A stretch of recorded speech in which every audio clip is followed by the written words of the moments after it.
악인과 의인에 대해서 우리에게 말해주고 있습니다.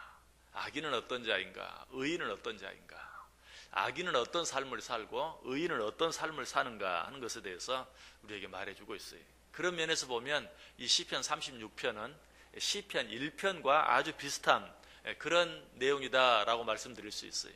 여러분, 시편 1편도 악인과 의인에 대해서 복 있는 사람은 이라고 말하면서 의인의 삶이 어떤 삶인가에 대해서 이야기하고, 또 후반부에 가서는 악인은 그렇지 않으며 라고 말하면서 악인은 어떤 삶을 사는지, 이렇게 시편 1편도 의인의 삶과 악인의 삶에 대해서, 그런데 오늘 시편 36편도 마찬가지로 의인의 삶에 대해서 악인의 삶에 대해서 이야기해주고 있다. 그런 좀 다른 점이 있다면 시편 1편은 의인에 대해서 먼저 이야기하고 악인에 대해서 나중 이야기하는데, 오늘 이 시편 36편은 악인에 대해서 먼저 이야기하고 의인에 대해서 나중 이야기하고 있는 것을 보게 돼요. 자, 악인에 대해서 먼저 이야기하고 있다고 그랬는데, 악인은 어떤 사람이라고 말합니까? 여기 보면 우리가 여러분 악인, 의인 이렇게 생각할 때 제일 먼저 우리 마음속에는 어떤 생각이 듭니까? 도덕적인 사람, 윤리적인 사람, 또는 준법 정신에 투철한 사람, 그렇지 못한 사람, 이런 사람을 악인과 의인으로 우리가 나누기를 좋아하죠. 그러나 성경에서 말하는 악인, 의인의 개념은 그런 개념이 아니에요. 성경에서 말하는 악인은, 또는 성경에서 말하는 의인은 도덕적이고 윤리적인 사람을 의인이라고 말하고 그렇지 않은 사람을 악인이라고 말하는 것이 아니라 영적인 개념에서 말해요. 어떤 사람이 악인이라고 말하고 있습니까? 오늘 보면 1절에 보니까 하나님을 두려워하지 않는 사람, 하나님을 두려워하지 않는 사람이 악인이다라고 이야기하고 있어요. 이런 면에서 보면 어떻습니까? 세상적으로는 꽤 괜찮은 사람이 세상적으로는 도덕적이고 윤리적이고 인간의 눈으로 봤을 때 아주 괜찮은 사람이 하나님의 눈에서 봤을 때는 악인일 수도 있다는 사실이, 세상에서는 법 없이 살 수 있는 사람이라 할지라도 하나님은 그런 자를 향해서 악인이다라고 판단할 수도 있다는 것이, 1절 다시 한번 보세요. 악인의 죄가 그의 마음속으로 이르기를 그의 눈에는 하나님을 두려워하는 빛이 없다. 성경이 말하는 악인은 하나님을 두려워하지 않는 자가 악인이다라고 말하고 있어요. 하나님을 두려워하지 않는 자는 어떤 자입니까? 하나님을 인정하지 않는 자죠. 마치 하나님이 없는 것처럼 세상을 살아가는 자, 또 다른 말로 한다면 하나님을 전혀 의식하지 않는 자, 이런 자가 악인이다라고 말하고 있어요. 그래서 이런 악인들 가운데는 세상적으로는 좋은 사람, 또 칭찬을 받을 만한 사람, 이런 사람도 하나님이 보시기에는 악인이 될 수 있다는 것이. 자, 그렇다면 하나님을 두려워하지 않는 사람은 구체적으로 어떤 사람인가? 가장 쉽게는 누구를 말할 수 있어요? 하나님을 알지 못하고 하나님을 믿지 않는 자, 불신자, 이런 자가 악한 자다라고 말할 수 있죠. 이렇게 말하면 하나님을 믿지 않는 자들은 펄펄 뛸 거예요. 실제로 하나님을 믿지 않는 자들은 그렇게 펄펄 뛰죠. 뭐라고? 기독교는 아주 독선적인 종교다. 자기들만 안다. 하나님을 믿어야 선한 자이고 하나님을 믿지 않는 자들은 악인이라고 치부한다. 세상 살면서 보면은 하나님을 믿는 사람들 가운데도 나쁜 짓 하고 죄 짓는 사람이 너무 많은데, 세상에서 정말 착하게 살고 선하게 사는 사람도 하나님을 믿지 않는다는 이유 때문에 악인이라고 말한다라고 말하면서 기독교를 독선적인 종교라고 그렇게 비난하는 사람들이 너무나 많아요. 얼핏 보면 정말 그런 것 같아요. 그건 너무 독선적이지 않는가? 하나님을 믿으면 의인이고 하나님을 믿지 않는 자들은 다 악인이라고 딱 나누어서 이야기하는 것은 너무 독선적이다. 우리가 생각해도 그런 생각이 들 수 있어요. 그러나 한 가지만 생각해 보면 그것이 결코 독선적인 것이 아님을 알 수 있어요. 뭘 생각해 보면 그렇습니까? 이 세상 가운데서 가장 악한 자는 어떤 자일까요? 여러 가지 많은 설명을 할 수 있겠지만, 자기를 낳아주고 자기를 길러준 부모를 인정하지 않는 사람이라면 그 사람은 정말 악한 자예요. 그런 사람은 착하게 살아도 소용없어요. 세상에서 좋은 일을 많이 해도 소용없어요. 사람들에게 칭찬받는 일을 해도 소용없어요. 아니, 어쩌면 그런 사람은 그런 일을 많이 하면 할수록 더 나쁜 사람이에요. 왜? 세상 사람들에게는 인정받고 칭찬받는 일을 하면서 자기 부모를 부모로 여기지 아니하고 자기 부모를 공경할 줄 모르면 그 사람은 정말 나쁜 사람일 수밖에 없는 것이 마찬가지죠. 왜 우리가 하나님을 믿는 자는 의인이요 하나님을 믿지 않는 자는 악인이다 라고 그렇게 독선적인 것처럼 보이는 그런 말을 할 수 있습니까? 하나님은 누구십니까? 우리를 창조한 창조자예요. 이 세상 모든 만물을 창조한 창조자이시자 주인이. 그런데 우리가 그 창조자를 인정하지 아니하고 그 창조자를 부인하고 그 창조자를 믿지 않는다면 그 사람이 어떻게 사느냐? 그건 두 번째 문제예요. 그 사람은 무조건 악한 자예요. 그 사람은 죄인이. 성경은 그런 의미에서 하나님을 두려워할 줄 모르는 자, 이런 자가 악한 자다라고 말하고 있는 것이 시편 14편 1절에도 말하죠. 어리석은 자는 그의 마음에 이르기를 하나님이 없다 하는도다. 하나님을 안 믿는 사람 가운데도 지혜롭고 똑똑한 사람 너무 많아요. 하나님을 믿는 사람 가운데도 미련한 사람 참 많아요. 지혜롭지 못한 사람 참 많아요. 그러나 성경은 뭐라고 말해요? 어리석은 자는 하나님이 없다고 한다. 하나님이 없다고 하는 자는 어리석은 자이다 라고 그렇게 정의하고 있는 것을 보게 돼요. 또 이사야 선지자는 이렇게 말하죠. 이사야서 1장 2절 이하에 보면 하늘이여 들으라 땅이여 귀를 기울이라 여호와께서 말씀하시기를 내가 자식을 양육하였거늘 그들이 나를 거역하였도다. 소는 그 임자를 알고 나귀는 그 주인의 구유를 알건만은 이스라엘은 알지 못하고 나의 백성은 깨닫지 못하는도다 하셨도다. 슬프다 범죄한 나라요 허물진 백성이요 행악의 종자요 행위가 부패한 자식이로다. 그들이 여호와를 버리며 이스라엘의 거룩하신 일을 만홀히 여겨 멀리하고 물러갔도다. 여기도 보면 어떤 자를 악한 자라고 이야기하고 있습니까? 하나님을 모르는 채하고 하나님을 멀리하고 하나님을 떠난 자들. 이런 자들을 누구에 비유해요? 소와 나귀는 자기 주인을 아는데 내 백성은 나를 알지 못한다. 다시 말해서 하나님을 알지 못하는 자는 소, 나귀만 또 못하다라고 이야기하고 있어요. 요즘에도 실제로 그렇게 말하는 사람들이 있어요. 어떤 사람들이 그렇게 말합니까?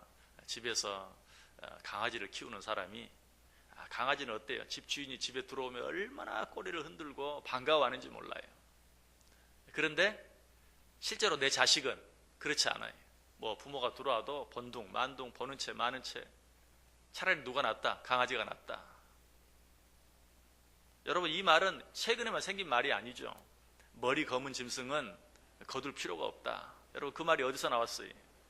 동물은 뭐 길을 잃어버리고 주인을 잃어버리고 헤매는 동물은 데려다 키우면 고마운 줄 알고 주인에게 잘해. 그러나 사람은 어때? 그렇지 않다는 것이.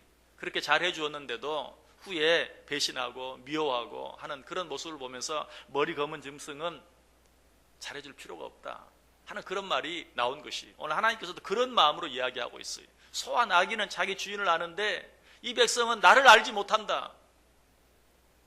하나님을 알지 못하는, 하나님을 인정하지 못하는 그것보다 더 악한 일은 일상에 없어요.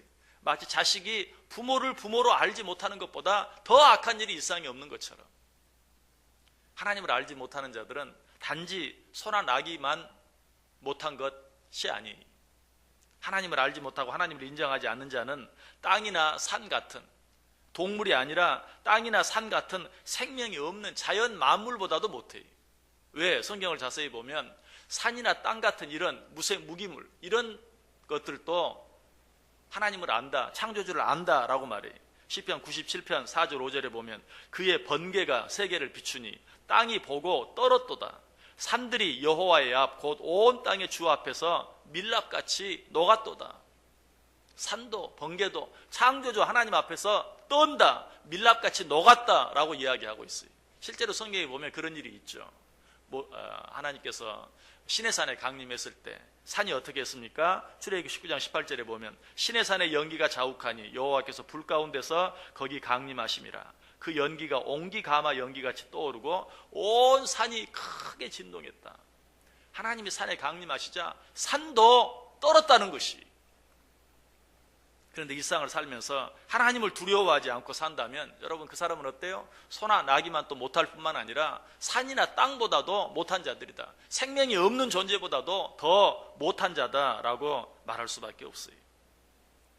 여러분 일상 모든 자연 만물, 아니 일상의 모든 짐승들도 창조자 하나님을 인정하는데 하물며 우리 인간이 하나님의 형상대로 창조된 우리 인간이 그 하나님을 인정하지 아니하고 그 하나님을 믿지 못한다면 그것이 얼마나 악한 일이겠어요. 이런 자들을 향해서 오늘 본문은 말하고 있어요. 악인의 죄가 그의 마음속에 이르기를 그의 눈에는 하나님을 두려워하는 빛이 없도다. 악인은 그 눈에 하나님을 두려워하는 빛이 없다. 하나님을 두려워할 줄 모른다. 하나님을 두려워할 줄 모르는 자가 악한 자다. 이런 우리들의 모습이 요한복음 1장에도 나타나 있어요. 요한복음 1장 9절 이하에 보면 참 빛, 그 세상에 와서 각 사람에게 비추는 빛이 있었나니 그가 세상에 계셨으며 세상은 그로 말미암아 지은 바 되었으되 세상이 그를 알지 못하였고 자기 땅에 오매 자기 백성이 영접하지 아니하였다. 우리 인간의 완악함이 여기 잘 나타나 있죠. 하나님께서 이 땅에 우리 인간을 구원하시기 위해서 인간의 몸을 입고 이 세상에 오셨는데도 사람들은 그를 알아보지 못했다. 이것이 우리 인간의 완악한 모습인 것이 얼마나 무지하고 얼마나 어리석은 모습인지 몰라요. 그런데 여러분, 이런 말씀을 들으면서 지금까지 제가 말씀드렸던 것처럼 그래, 하나님을 알지 못하는 자들, 하나님을 믿지 않는 자들, 그런 자들 정말 어리석은 자지. 아니, 그런 자들 정말 악한 자들이지. 어떻게 하나님을 알지 못하고 하나님을 믿지 않을 수 있는가? 단순히 그저 불신자들만 향해서 그렇게 생각하고 나는 이와 상관없는 것처럼 생각하고 있지는 않습니까? 여러분, 이 말씀은 오늘 우리들에게도 동일하게 주시는 말씀이, 오늘 우리도 이 말씀에 나 자신을 한번 비춰볼 수 있어야 돼. 이 말씀은 꼭 하나님을 믿지 않는 불신자들만을 향해서 하고 있는 말씀이 아니라 하나님을 믿는다고 하는, 하나님의 자녀라고 하는 나도 이 악한 자 속에 포함될 수 있다는 사실을 기억해야 돼. 자, 어떤 사람이 여기 포함될까요? 하나님을 믿는 자, 하나님을 안다고 하는 자, 그런 자들 가운데도 악한 자들이 있다. 어떤 자가 여기에 포함이 될까요? 하나님을 알고 믿는다고 하면서도 역시 하나님을 두려워함이 그 속에 없다면, 하나님을 의식하며 말하고 행동하는 그런 태도가 그 속에 없다면 그 사람 역시 어때요? 외적으로는 하나님을 알고 하나님을 믿는다 할지라도 하나님을 두려워하는 무함이 없이, 하나님을 의식함이 없이 말하고 함부로 행동한다면 그 사람 역시 어때요? 하나님을 알지 못하는 자와 동일하게 악한 자일 수밖에 없다는 것이, 하나님의 선한 영향력이 전혀 보이지 않는 사람, 하나님을 두려워하는 모습이 전혀 없는 사람, 이런 사람은 아무리 겉으로 입으로 하나님을 인정한다 할지라도 그 사람은 하나님을 알지 못하는 자와 같이 어리석은 자이고 악한 자일 수밖에 없다는 것이, 성경은 이런 자를 뭐라고 표현하죠? 가라지라고 표현해요. 가라지. 제자들이 말합니다. 가라지를 뽑아버릴까요? 내버려 두어라. 심판 때까지 내버려 두어라. 마지막 추수 때까지 내버려 두어라. 혹 알곡이 다칠까 두렵다. 우리 가운데도 가라지와 같은 존재가 있을 수 있다는 사실을 생각할 수 있어야 돼요. 그것도 내 옆에 있는 사람만 바라보지 마시고 나 자신이 혹시 그러한 신앙생활을 하고 있지 않는지 한번 확인해 봐야 돼요. 하나님을 두려워함이 내 속에 있는가? 하나님을 두려워함이 내 속에 있는가? 하나님의 선한 영향력이 내 속에 있는가? 내가 말하고 행동할 때 하나님을 의식하고 말하고 하나님을 의식하며 행동하는가? 그렇지 못하다면 그런 자를 향해서도 오늘 본문처럼 동일하게 하나님은 책망하실 거예요. 내 눈에 하나님을 두려워하는 빛이 전혀 없구나. 혹시라도 하나님께서 나를 향해 이렇게 책망하지는 않을지 우리 자신을 한번 살펴볼 필요가 있는 것이, 우리는 하나님의 말씀을 들었을 때 두려운 마음으로 들어야 돼요.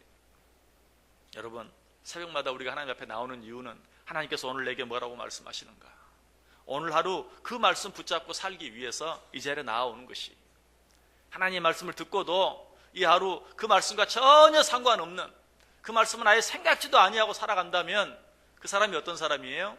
그 사람이 하나님을 부인하는 사람이, 그 사람이 하나님을 두려워하지 않는 사람이, 그 사람이 하나님을 의식하지 않는 사람이, 우리의 삶 속에서 하나님이 내게 주신 그 말씀이 귀에서 맹맹 돌고 그 말씀을 늘 의식하고 그 말씀을 듣지 않은 사람과는 다르게 말하고 행동하며 살아갈 때 비로소 우리는 하나님을 두려워하는 자, 성경은 그런 자를 뭐라고 표현합니까? 하나님을 경외하는 자, 그런 자가 진정으로 하나님을 경외하는 자예요.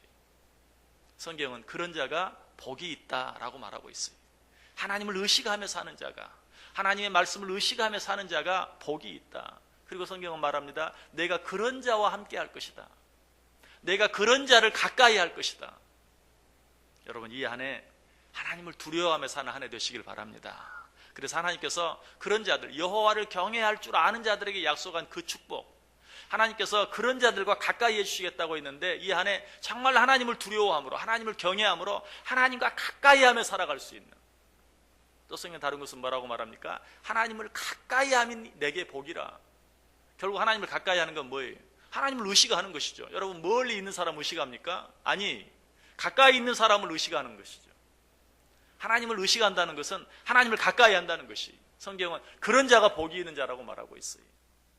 이 안에 하나님을 가까이 함으로 그 하나님을 의식하고 그 하나님을 두려워하고, 그래서 그 하나님의 선한 영향력이 내 말과 내 행동과 내 삶을 통해서 늘 나타날 수 있는, 그래서 하나님이 나를 더 가까이 하고 하나님이 나와 동행하고 내 삶을 인도해 주시는 그 은혜와 축복을 풍성히 받아 누리는 복된 한 해 2016년 꼭 되시기를 주님의 이름으로 간절히 축원합니다. 기도하겠습니다.